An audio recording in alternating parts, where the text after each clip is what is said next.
नमस्कार, मैं डॉक्टर रेणु अरोड़ा आज फिर आपके सामने उपस्थित हूँ कुछ नए विचार, कुछ नए टिप्स, कुछ नई भावनाएं लेकर। तो आज जिन टिप्स और जिन भावनाओं को लेकर मैं आपके सामने उपस्थित हूँ वो है आज ऑफिस से रिलेटेड काम। हम अपने ऑफिस में उसको अच्छी तरह से कैसे मैनेज करें, कौन से ऐसे प्रबंधन के गुण हैं जिनको अपना कर हम अपने ऑफिस में जो माहौल है वो खुशनुमा बना सकते हैं और ज़्यादा प्रोडक्टिव कर सकते हैं। कि लोग जब खुश रहेंगे तो नेचुरल है उनकी जो एफिशिएंसी है वो बढ़ेगी, वो प्रोडक्टिव भी होंगे, वो काम भी अच्छा करेंगे और एक ऑफिस का जो माहौल है वो तनाव मुक्त रहेगा। तो ऑफिस के माहौल को अच्छा रखने के लिए हमें क्या करना चाहिए, इसको मैं 4 लाइनों में आपको व्यक्त करूँगी। कुछ लोग हमेशा खुश और संतुष्ट रहते हैं, ऐसा नहीं कि उनके जीवन में सब कुछ ठीक चलता है, पर उनकी जो सोच है वो हर हाल में पॉजिटिव रहती है। तो अच्छी सोच, अच्छी भावना और अच्छा विचार, अच्छी सोच, अच्छी भावना और अच्छा विचार, ये हमें अपनी संस्था के सभी लोगों में डेवलप करना है। तो क्योंकि जो ह्यूमन रिसोर्सेज का जो एक सिस्टम है वो हर प्रबंधन में बड़ा कामयाब है, चाहे वो घर हो या ऑफिस हो। तो हमें जब इंसान को मैनेज करना है तो उसमें बड़ी सारी चीज़ें हैं जो इंसान के मन को जाकर सीधा टक्कर देती हैं और वो छोटी छोटी बातों से खुश हो जाता है और कई बार छोटी छोटी बातें जाके मन को ऐसे लगती हैं कि वो तनावग्रस्त हो जाता है। तो आज जो मैं आपको दूंगी 3 शब्दों का मेल दूंगी। हेलो, हेलो तो अब ख़त्म हो गया, तो उसकी जगह आया नमस्ते। ये हेलो और नमस्ते शब्द ज़िंदगी में क्यों जोड़ा गया कि जब हम किसी को मिलते हैं, किसी को ग्रीट करते हैं तो हेलो बोलना, या अब आज लॉकडाउन के बाद हमें सिखाया गया कि हमें सोशल डिस्टेंसिंग के नॉर्म्स का पालन करना है, तो हमें नमस्ते करना सिखाया गया है क्योंकि नमस्ते हमारी पुरातन भारतीय संस्कृति का हिस्सा भी है।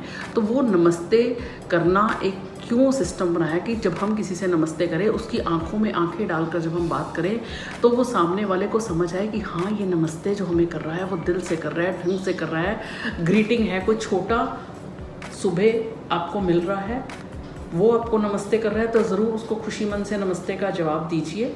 और अगर कोई बड़ा आपसे मिल रहा है तो उसको भी कीजिए।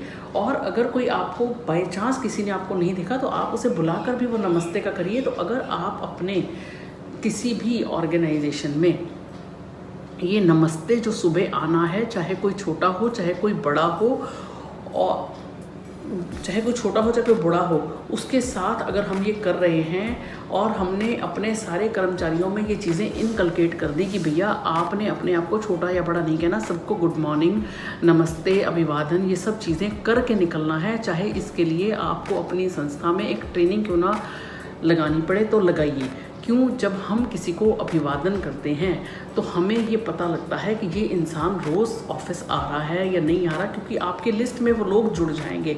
जब आपकी लिस्ट में वो लोग जुड़ जाएंगे, एक तो आपको सारा दिन उनसे जुड़े काम ध्यान में रहेंगे कि आज सुबह मैं उससे मिला था तो मैंने ये काम बोला, तो हमें कहीं ना कहीं वो डायरी रखने की ज़रूरत नहीं रहेगी। और दूसरा, अगर कोई जूनियर अपने बॉस से मिलता तो उसको रहता है कि यार आज मेरे बॉस का ये काम था, मैंने अभी तक नहीं किया, तो आज सुबह ही नमस्ते करिए, तो मैं साथ में जाके काम करके ये दे के आऊँ। तो नमस्ते और अभिवादन आप अपनी संस्था में चाहे ट्रेनिंग के थ्रू इनकलकेट कीजिए हर एम्प्लॉय में, पर इसको ज़रूर इनकलकेट कीजिए, ये एक बहुत बड़ा शब्द है। दूसरा है स्माइल।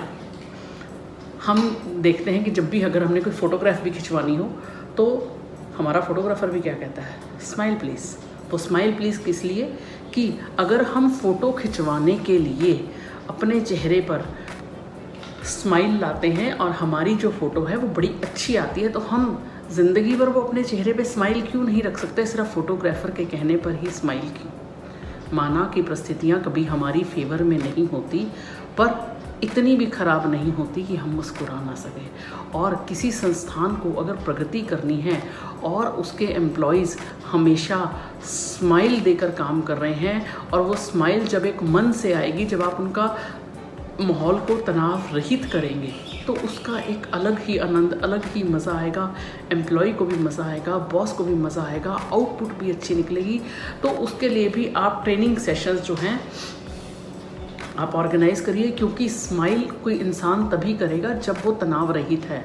तो यहाँ पर ये कनेक्शन है तनाव रहित जब आप प्रबंधन करेंगे कि लोग आपको देखकर डरे नहीं, लोग आपको देखकर डरे नहीं, लोग आपकी रिस्पेक्ट करें, तो वो आप जब भी कोई ऑर्गेनाइजेशन रन करते हैं तो उसमें लोगों से आप खुद भी स्माइल देकर मिलिए और लोगों को भी इनकरेज करिए कि परिस्थितियाँ कैसी भी हों, अगर आप मुस्कुराते रहेंगे तो अच्छे जो हैं वो आपको परिणाम अवश्य मिलेंगे। क्योंकि जब आप स्माइल करते हैं, हो सकता है शुरू में आपको ज़बरदस्ती स्माइल करनी पड़े, पर धीरे धीरे जब आपके एम्प्लॉयज़ को आदत पड़ जाएगी स्माइल करने की, तो खुद भी स्माइल करेंगे, सामने वाला भी देख के स्माइल करेगा। तो अंदर से एक ऊर्जा उत्पन्न होती है, हार्मोन पैदा होता है जो आपके शरीर को खोल देता है और काम करने का एक अलग से ही नज़रिया देता है, एक अलग से ही एक सिस्टम आपको पैदा कर देता है जो आपकी काम की प्रोडक्टिविटी को बढ़ाता है। उसके बाद तीसरा और सबसे इम्पॉर्टेंट शब्द आता है माफ़ी मांगना।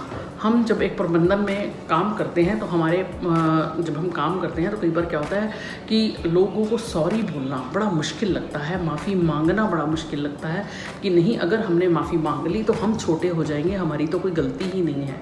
तो वो सॉरी शब्द जो उनको कहलवाना है वो ऐसे नहीं कहलवाना कि भैया सॉरी बोला और काम ख़त्म। हमें जो सामने वाले को सॉरी शब्द कहलवाना है वो ऐसे करवाना है कि भैया मुझे तेरे सॉरी बोलने से कोई फ़र्क नहीं पड़ रहा, पर तू मुझे सॉरी बोल रहा है, क्या तेरे वाक्य ही मन के अंदर ये चीज़ है कि तूने जो काम किया वो गलत किया? अगर तुझे मन से उस चीज़ का महसूस हो रहा है तो तेरी सॉरी की एक्सेप्टेंस है। लोग ऊपर से सॉरी बोल देते हैं और अंदर से वो कहीं ना कहीं मन में तनाव या विषाद रखते हैं दूसरे व्यक्ति की तरह। तो हमें उसके लिए भी जो है ये कार्य करना है कि जो भी व्यक्ति किसी को सॉरी बोले वो सिर्फ महज एक शब्द ना बोले कि सॉरी बस हो गया, मेरे से गलती हुई, हो गया। वो जो सॉरी बोलना है वो सॉरी एक शब्द उस तरह से बोले कि वाकई उसको मन से रियलाइज़ हो, और जब उसे मन से रियलाइज़ होगा तो वो नेक्स्ट टाइम वो जो गलती है इंसान नहीं करेगा। तो किसी भी ऑर्गेनाइजेशन को चलाने के लिए ये 3 शब्दों का बड़ा महत्व है, और अगर ये 3 शब्द आपने अपने कर्मचारियों में इनकलकेट कर दिए तो आप निश्चय ही बड़ी सारी चीज़ों में चेंज ला पाएंगे। सबसे पहले अभिवादन करना, नमस्ते करना, दूसरा चेहरे पे मुस्कुराहट, तीसरा माफ़ी मांगना। तो ये तीनों शब्दों के लिए अगर आपको अपने ऑर्गेनाइजेशन में कोई ट्रेनिंग सेशन या छोटे छोटे समूहों में काम करना पड़े तो ज़रूर करिएगा, और लोग इससे आपके साथ पर्सनल रूप से भी जुड़ेंगे। इन्हीं शब्दों के साथ मैं आज अपनी वाणी को विराम दूंगी। अगर आपको मेरी वीडियो ये पसंद आ रही है तो इसे ज़रूर अन्य लोगों के साथ शेयर कीजिए। मैं ट्विटर, इंस्टाग्राम और फेसबुक पे हूँ, आप मुझे फॉलो कर सकते हैं। धन्यवाद।